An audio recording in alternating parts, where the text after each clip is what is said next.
İmam Sadiq əleyhissalam buyurur ki, Allahın lütfü ilə bir adam bəlanın ləzzətini dada bildisə, o zaman görəcək ki, bəlanın ləzzəti neymətin ləzzətindən üstündür.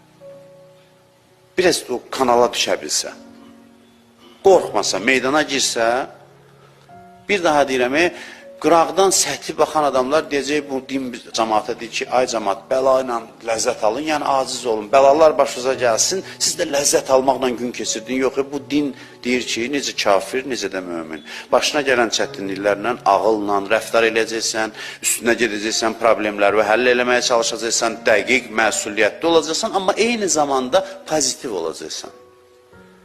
Və bunların hamısının qaçılmaz olduğunu biləcəksən. Bəli, mən bu problemləri həll eləyəcəm, amma bundan sonra biri də olacaq, növbətisi də olacaq və qorxmalı bir şey yoxdur. Bu əksinə güc əlamətidir, zəiflik əlaməti deyil.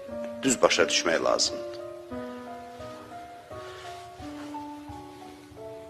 Hədislərdə var ki, qiyamət günü insanlar çətinliklərin mükafatını görəcəklər. Görən vaxtı. Mükafatlar müxtəlif şeylər veriləcəkdir. Məsələn, deyəcəklər, bu paket mükafatlar sənin namazların. Nə qədər qılmısan, bu onun əvəzi. Bu oruclarının əvəzi. Bu ziyarətlərin əvəzi. Bu filan şey. Ayrı-ayrı mükafatlar gələcək. Bir hamıda tamaşa eləyəcək. Çətinliklərin mükafatına növbə çatanda, elə ki, ayrıca xüsusi çətinliklərlə bağlı mükafatlar gəlir.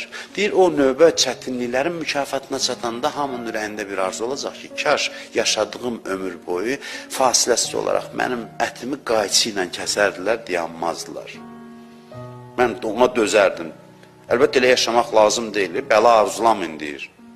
Dünyada hədislərdə var, demir, Allah mənə bəla göndər. Yox, sən həyatı yaşa, çətinliklərlə mübarizə apar, amma gələndə onu hədiyyə kimi qəbul elə. Yəni, söhbət ondan getmir ki, adam indi də arzulasın ki, kaş elə dayanmadan qayçı ilə, sadəcə o mükafatı görəndə ki, Allah çətinliyə qarşılığında nələr verir, bir insanların arzusu olacaq ki, kaş fasiləsiz çətinlikdə olardı. Bir an belə rahat olmazdım.